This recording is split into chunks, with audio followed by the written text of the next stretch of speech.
I'm Michael, and this is Tarot by the Tree. Welcome back to Tarot by the Tree and our 4x4 series. Questions? Oh, sorry, yeah, I forgot to give you the questions. Lately, we've been going through the 56 cards of the Minor Arcana. We're looking at these cards in groups of 4. So we've looked at the 4 ones or ace cards. We have looked at the 4 2 cards, 4 3 cards, and so on. Today we are investigating the 4 9 cards. The 9 of Cups, the 9 of Swords, the 9 of Staffs, and the 9 of Coins. To fully see the connections amongst the 9 cards, we need first to consider the 9th spot, or Sephira, on the Tree of Life and the Tree of Knowledge. On the Tree of Life, the 9th card is the Hermit. This is the glimmer of hope you follow to better understand your life and the world around you. The Hermit asks you to broaden your mind, to look and see things as they really are. The 9th spot on the Tree of Knowledge, which corresponds to the Hermit, it is in fact the Hermit in another guise, is the world.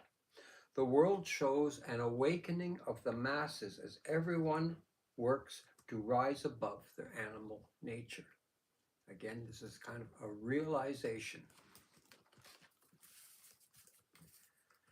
Now let's look at the 4 9 cards.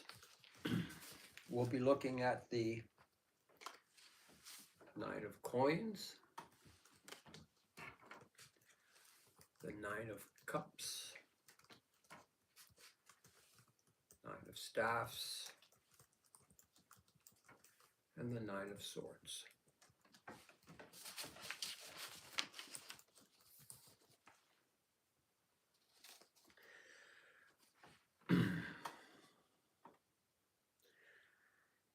Each of the 4 cards has something to do with awakening to a new awareness. Now, as we've said before, you can trust the pictures on the card. When you're doing a tarot reading, the picture tells the story, and you familiarize yourselves with these pictures. But these 4 cards are linked by something, and that is awakening to a new awareness. And we saw that in the foundation cards. The Hermit awakens you to a new awareness, and the world where everyone awakes to a new awareness.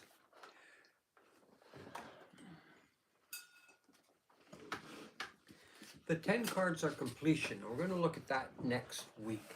The 10 cards show us the 4 ways anything we're doing can end, whether a relationship or a job or a hobby or an enterprise. We're not quite at the revelation of the 10 cards yet. We're at the 9 cards, but we're close. And as we approach the end of a cycle, we can sometimes look ahead and see what's going to happen. Sometimes it's an, oh no, I know what's going to happen, I better prepare for it. Sometimes it's an, oh great, I'm looking forward to this. We'll start with the 9 of Cups. Sort of a wish card, a genie-like figure sitting with an array of cups behind him. Cups stand for happiness, and you are now in the wonderful position of being able to choose a gift to aim towards your desired destiny. This is not like the 7 of Cups. The 7 of Cups are saying, hold on, save, prepare. It's not like that. That time has ended. You've done well. You've been able to have a degree of personal wealth that allows you a degree of independence. We're in this now. And this is, as I said, an enviable position. As you approach the end of a cycle, you look ahead, not too far, and you say, I'm doing this. I have done this. I've almost done this. I'm in a winning position, and there is going to be a reward. as a result of my efforts, I can now, to some extent, choose where I'm heading, choose where I want to be. This is in the suit of happiness, and this is a person deciding what will be the long-term joy in his life. In the Nine of Cups, we see joy in your future. All you have to do is decide on what kind of a future will bring you joy. Now, sometimes these cards come down in a reading, and in this card, it's very positive. You are going to be given a gift of some happiness. You'll have some choice in the matter, and there's no downside. There's no trap or trick to it. In a reading, if the Nine of Cups was laid down, I might open with something like this. In a way, everything you have done has led you to this moment. Somewhere in your life, you are being offered a path that will lead to happiness. But you have to choose in order to see where the road leads. Choose wisely. Think long term. The bad thoughts will leave you, and you will begin to smile more often. This is a card of just reward. We'll move now to a different mood entirely, the Nine of Swords. And swords are the suit of power, and nines mean you are awakening to a new awareness. The Nine of Swords depicts someone waking up in bed as if from a nightmare. It is a person who has great power in certain arenas. They have used their power intending only good results, but instead they have lost the love they took for granted. And power can do that. Power can separate like a sword. In a reading, if the Nine of Swords appears, I might say something like this. You have awakened to a new awareness. Someone who loved you has turned away. You realize that using your power has cost you dearly.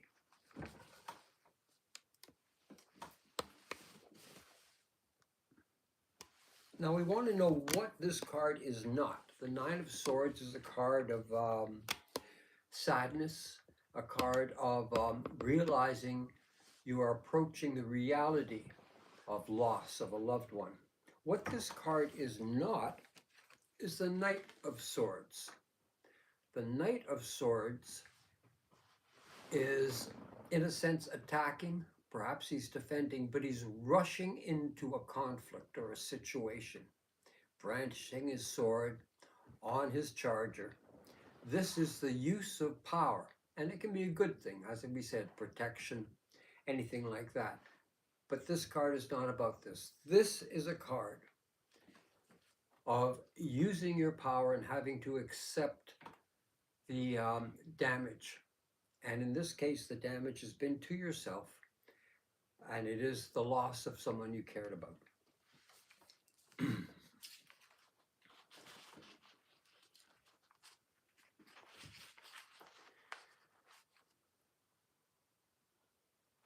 We're going to look now at the Nine of Staffs. Like the swords, this comes with a slightly sobering thought. Staves represent our ideas and plans turning into reality, and nines represent a new awareness. In the Nine of Staffs, we see a person resting from the conflict. He is battered, bruised, and exhausted, but in no real danger. His plans protect him.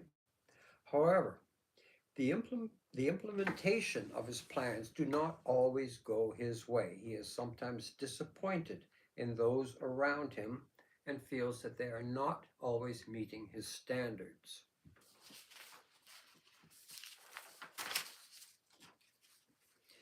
In a reading, when the Nine of Staffs appears, we could say something like this. You possess an imagination and have several enterprises already underway. You may have competitors or even adversaries, but you are secure and safe. However, this constant strife tires you and injures you. Sometimes it seems that only you can do what is required. And we'll take a look at what this card is not. And we'll go back to the Five of Staffs. And we see constant discourse amongst those with competing plans, constant validation and constant meetings with people and messages from people. That's not what this is, what this card is about. This is something that happened in the past, and this is what you're tired of. You're tired of the interaction that is sapping your energy and sometimes lowering the standards that you want. This is a card about someone looking ahead. They're seeing that their plans are not being fully developed by those around them, and the thought enters this person's head that maybe they can do it better. But that's coming from a position of weariness, and they can see that beyond the weariness, there's hope. But this is the 9 card, and there's a bit of reality in there, so the hope isn't too strong. This person realistically looks ahead to more work, to more trouble, and his only answer right now is to rely less on those around him.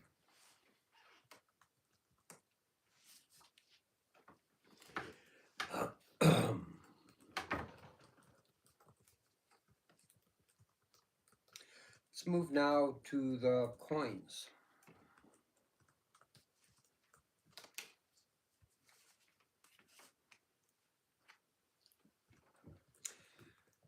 This is the 9 of coins. Coins represent your wealth, your possessions, your ability to live an independent life. It doesn't mean you're rich, it just means you aren't indebted to other people. There aren't others pulling your strings. You have a degree of independence. As I said, coins represent your wealth. Wealth is your ability to support yourself and to some extent choose your way in life. 9s have to do with realization. And as a 9 card, you're looking ahead to the completion of a cycle in the 10 cards, and you can see the goal ahead and you know how to reach it.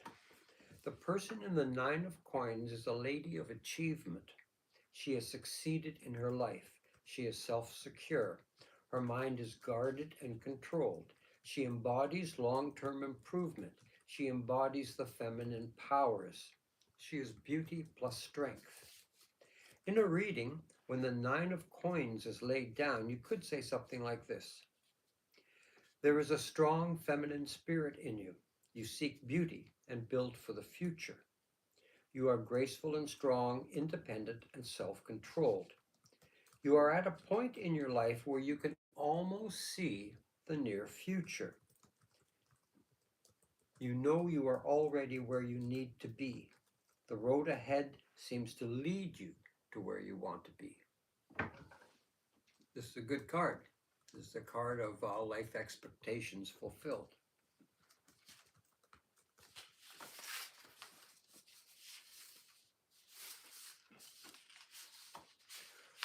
Okay.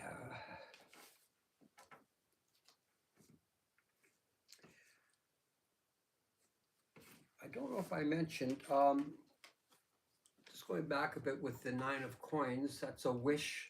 You've earned it. You're going to get something you want. It will bring you joy. What this card is not, and perhaps I did mention it, is the 7 of Cups, where you're being offered a gift, but every gift has that monkey's paw effect, that bit of a trick and a trap.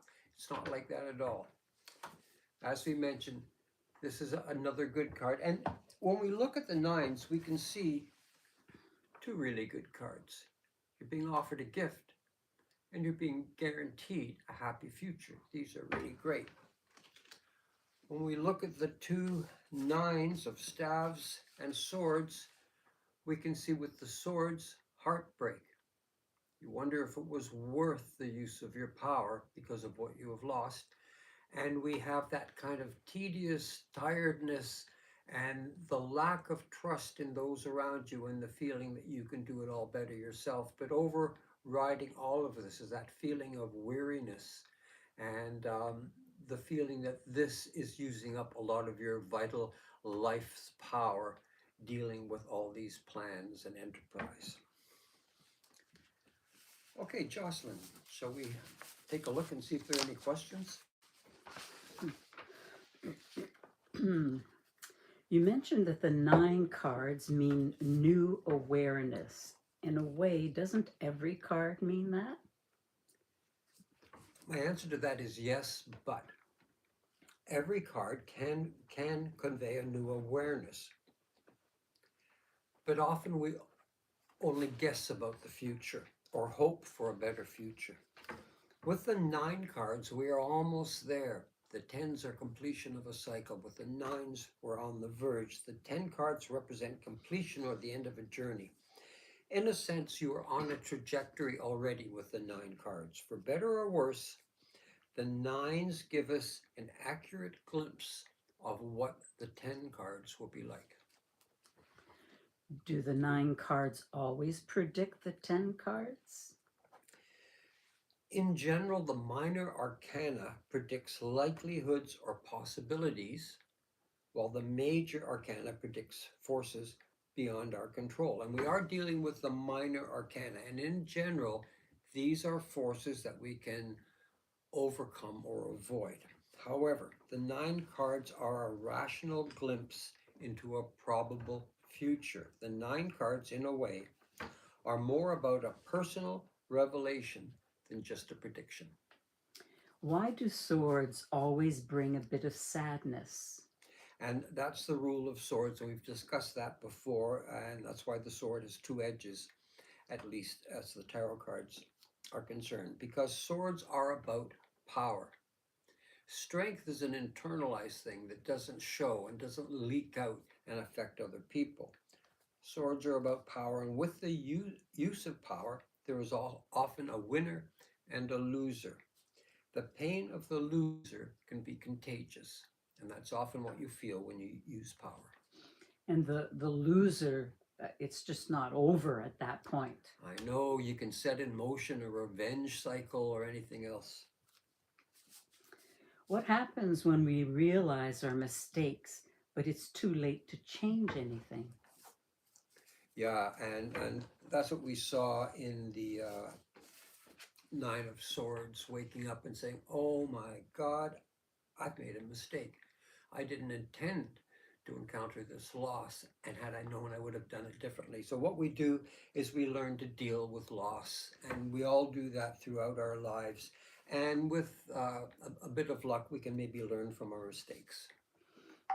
And also, is there not a way out? I guess there are times when there could be, but I guess there are times where it's done. You just move on. And I think that's the point of the 9s, where it's done. Sometimes when you look ahead at where you're going to be, sometimes you just throw your hands up in the air and say, okay. It's like jumping off a diving board. You know you're going into the water at that point. It's not like a prediction. It's just sort of a knowledge. Are the 9 cards good cards? It depends. As we mentioned, the 9 of Swords are about sorrow. The 9 of Coins is about, and the 9 of Staffs is about exhaustion. So the swords are sorrow, the staves are exhaustion. Those are not good cards. Those are cards of having to deal with some negative aspects of life. The Coins and Cups are really happy. The 9 of Coins is about getting a gift and choosing the gift that will give you lasting happiness. And the 9 of Coins is a growing home life. 2 of the 9 cards are good results, and 2 of the 9 cards are warnings for what's about to happen. And that's it for today. Next week we have the end of a cycle. We have completion with the 10s. From there we'll move on to the 4 royal cards, the pages, knights, queens, and kings. Thanks for tuning in, and we'll see you again soon. Bye for now.